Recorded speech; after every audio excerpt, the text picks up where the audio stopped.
Hello everyone, আসসালামু আলাইকুম। সবাই কেমন আছেন? আলহামদুলিল্লাহ, আমরা তো ভালো আছি। রমজানের দিনগুলো কিন্তু একে একে চলেই যাচ্ছে, আর বাচ্চাদের খুশির জন্য আজকে অনেক অনেক ইফতারি বাসায় আনা হয়েছে।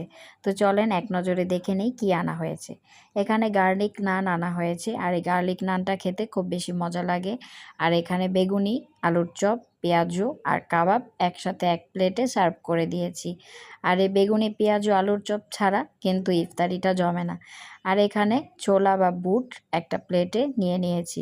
এই ছোলা বুট কিন্তু মুড়ির সাথে খুব বেশি ভালো লাগে খেতে, তাই না? আর তারপর কিন্তু নান আনা হয়েছে, আর এই বাটারি নানটা কিন্তু খুব বেশি মজা লাগে।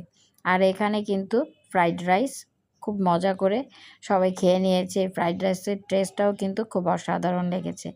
আর এখানে জিলাপি আনা হয়েছে, আর তারপর শর্মা।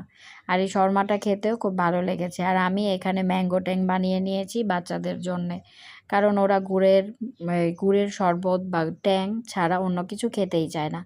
আর এখানে ছিল চিকেন ফ্রাইটাও এখানে সার্ভ করে দিয়েছি। একে একে অনেক কিছুই এখানে সার্ভ করে দেওয়া হয়েছে। হালিমও আনা হয়েছে। বাসায় আজকে অনেক ইফতারি আনা হয়েছে। আর এই হালিমের টেস্টটা কিন্তু অসাধারণ লেগেছে খেতে। আপনাদের সাথে একে একে সব কিছুই টেস্ট করে বলবো কোনটা কেমন লেগেছে আর কোথা থেকে আনা হয়েছে। লোকেশনটাও কিন্তু অবশ্যই আপনাদের সাথে শেয়ার করব। আর কত টাকার ইফতারি আনা হয়েছে সেটাও আপনাদেরকে বলে দেব। এনিওয়ে, নারায়ণগঞ্জের খুব সুন্দর একটা রেস্টুরেন্ট, সেটা হলো মনির রেস্টুরেন্ট। সেই ছোটোবেলা থেকে এখান থেকে খাবার দাবার খেয়ে থাকি আমরা, কিন্তু বাচ্চারা তো আর আমাদের ছোটোবেলায় আমাদের সাথে ছিল না, তাই ওদের ছোটোবেলাটাও খুব সুন্দর করে মেমোরাইজ করে রাখার জন্য ওদের জন্য আজকে স্পেশালি খুব সুন্দর সুন্দর আইটেম এখানে আনা হয়েছে। তবে রাইস আর ফ্রাইটা কিন্তু মনির রেস্টুরেন্ট থেকে আনা হয়নি, এটা পালান্ন রেস্টুরেন্ট থেকে আনা হয়েছে। আর এটার প্রাইস রেঞ্জটাও কিন্তু অলরেডি শেয়ার করে দেব। এনিওয়ে, লোকেশনে যদি কোনো প্রবলেম হয়ে থাকে তাহলে কিন্তু গুগল অ্যাপসে গিয়ে আপনারা সার্চ করে বের করে অনায়াসে চলে আসতে পারেন নারায়ণগঞ্জের এই মনির রেস্টুরেন্টে। তো খেতে খেতে গল্প করি, অনেক খাওয়া দাওয়া হচ্ছিল আজকে আলহামদুলিল্লাহ। সব খাবার দাবারগুলোই কিন্তু অসাধারণ লেগেছে। আমাদের বুট পেঁয়াজুটাও যেমন ভালো লেগেছে, রাইস ফ্রাইটাও ভালো লেগেছে। তবে এই শর্মাটার টেস্টটা যদি বলতে হয় তাহলে কিন্তু শর্মাটা মোটামুটি লেগেছে। আর হালিমের কথাটা, ঠিক ছোটোবেলায় চলে গিয়েছিলাম।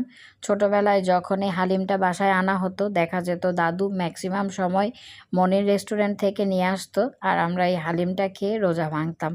তখনের কথাটা আজকে আবার মনে পড়ে গেল। সবাই কিন্তু দোয়া করে দিবেন আমার দাদুর জন্য। এনিওয়ে, খাবারটাও খুব ভালো ছিল। আজকের এই খাবারটা অসাধারণ লেগেছে। আর আপনাদেরকে অবশ্যই লোকেশনটা তো বলেই দিয়েছি, তারপরও যদি কোনো প্রবলেম হয়ে থাকে আপনারা গুগলে গিয়ে সার্চ করে অলরেডি বের করে নিতে পারেন। আর নারায়ণগঞ্জের যে কোনো রেস্টুরেন্টের খাবারই কিন্তু খুব বেশি মজাদার হয়ে থাকে। রোজার মাসটাতে অনেক অনেক রেস্টুরেন্টের খাবার রিভিউ আপনাদেরকে দেয়া হয়েছে, আরও সামনে দেয়া হবে। তা আমাদের পেজটা কিন্তু সাবস্ক্রাইব করতে ভুলবেন না। আর যদি ভিডিওগুলো ভালো লেগে থাকে লাইক কমেন্ট শেয়ার করতেও ভুলবেন না। আর আমাদেরকে যদি ভালো লেগে থাকে তাহলে কিন্তু কমেন্ট বক্সে এসে ছোট্ট করে একটা কমেন্ট করতে ভুল করবেন না। এনিওয়ে, আপনাদের একটা লাইক, একটা কমেন্ট, একটা শেয়ার কিন্তু আমাদের অনেক বেশি ইন্সপায়ার করে। আর এই ইন্সপায়ারের জন্যই কিন্তু আমরা ভিডিও মেক করে থাকি। আর ভিডিও মেক করতে কিন্তু অনেক বেশি কষ্টও হয়ে থাকে, যেটা আপনারা হয়তোবা বুঝবেন না। যখন ক্যামেরার সামনে আসবেন তখন ঠিকই বুঝতে পারবেন।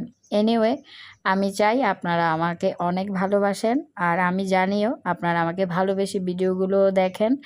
আর তাই তো লাইক কমেন্ট শেয়ারও করবেন। আর যাই হোক, আজকের খাবার দাবারগুলো খুব ভালো লেগেছে, আপনারাও এসে খেয়ে দেখে ট্রাই করতে পারেন।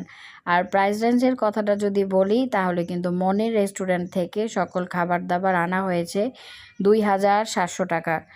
আর বাকি যেই রাইস আর ফ্রাইটা আনা হয়েছে সেটার প্রাইস ছিল 700 টাকা করে, 1400 টাকা। তো টোটালটা আপনারা এতক্ষণে বুঝে গেছেন। প্রাইস রেঞ্জও খুব বেশি যে ছিল তা কিন্তু নয়। এখানে কাবাবের টেস্ট, সব কিছুর টেস্টই খুব ভালো।